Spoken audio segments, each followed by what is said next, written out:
ትልቁ ከኃጢአት የሚጠብቀን ነገር ከእግዚአብሔር መንገድ እንዳንወጣ የሚያደርገን ነገር ምንድን ነው? በእግዚአብሔር መታመን ነው፣ እምነት ነው፣ እግዚአብሔርን መፍራት ነው የጥበብ መጀመሪያ ተብሎ የተጠቀሰው። በኃይል የእግዚአብሔር ጸጋ በሕይወታችን መገለጡ ነው። እግዚአብሔር በጣም የሚጠቀምብን ሰው ስለሆንን እግዚአብሔርንስ በደንብ ማወቃችን ነው። እነዚህ ነገሮች ሁሉ የእኛ ጠላት የሆነውና የተፈረደበት ሴጣን የሚያደርጋቸው አቅሙ ያለው ነው። ወይንም አንዳንዶቹ ነበር። እነዚህ ነገሮች አይጠቅሙም እያልኳቸው አይደለም።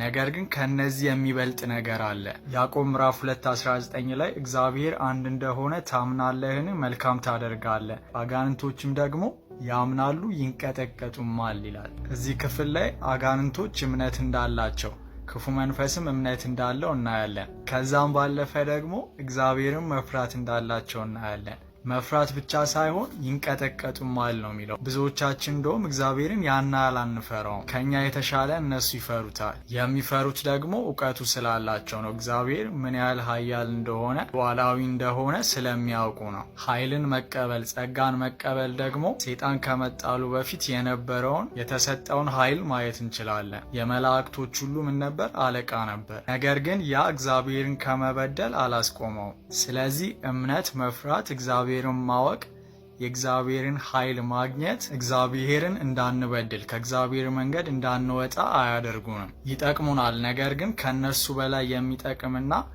ኃጢአትን እንዳንሰራ እግዚአብሔርን እንዳንበድል የሚያደርገን አንድ ነገር አለ።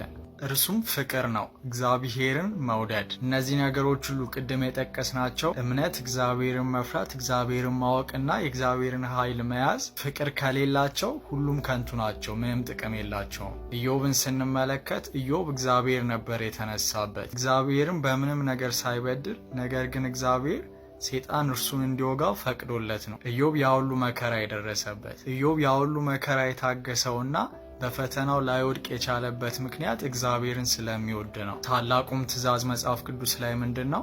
ጌታ አምላክህም በፍጹም ልብህ፣ በፍጹም ነፍስህ፣ በፍጹም ሐሳብህ ውደድ ነው። ስለዚህ የምትወዱትን ትታዘዛላችሁ፣ የምትወዱትን አትበድሉም፣ የምትወዱትን ትፈራላችሁ፣ ለምትወዱት ትገዛላችሁ። ቢባርካችሁም ቢወጋችሁም የምትወዱትን ትታገሳላችሁ፣ ልክ እንደ ኢዮብ። ስለዚህ ፍቅር ካላችሁ አትወድቁም፣ አውቃችሁ ኃጢአትን አታደርጉም። ከእግዚአብሔር መንገድ ላለመውጣት ላለመሰናከል ራሳችሁን ትጠብቃላችሁ። አንደኛ ቆሮንቶስ ምዕራፍ 13 ላይ ስለ ፍቅር ሲናገር በመላእክት ልሳን ብናገር፣ ትንቢት ቢኖረኝ፣ ድሆችን ብረዳ፣ ግን ፍቅር ከሌለኝ እነዚህ ሁሉ ነገሮች ከንቱ ናቸው ይላል። እና እነዚህ ነገሮች ሁሉ እንደሚወድቁና ፍቅር እንደማይወድቅ፣ ፍቅር ለዘላለም እንደሚኖር ይናገራል። ቁጥር 13 ላይ ደግሞ የማይሻሩ ለዘላለም የሚኖሩ እምነትና ተስፋ እንደሆነ ፍቅርም እንዳለ ይናገራል። ነገር ግን ከነዚህ ከሶስቱ ፍቅር እንደሚበልጥ ይናገራል። እና በጣም የሚገርመው ይህ ማለት ምን ማለት ነው?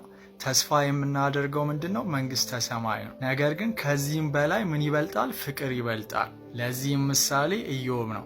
ኢዮብ ምን አለ? ያ ሁሉ መከራ ሲደርስበት ቢገለኝም እንኳን እግዚአብሔርን በትዕግስት እጠብቃለሁ ብሏል። ኢዮብ ይህንን የተናገረው ምዕራፍ 13 ላይ ነው። ይህንን ከመናገሩ በፊት ምዕራፍ 3 ላይ ምነው ባልወለድ ኖሮ እያለ የመወለዱን ቀን እየረገመ ነበር። መሞትን ይፈልግ የነበረ ሰው ነው።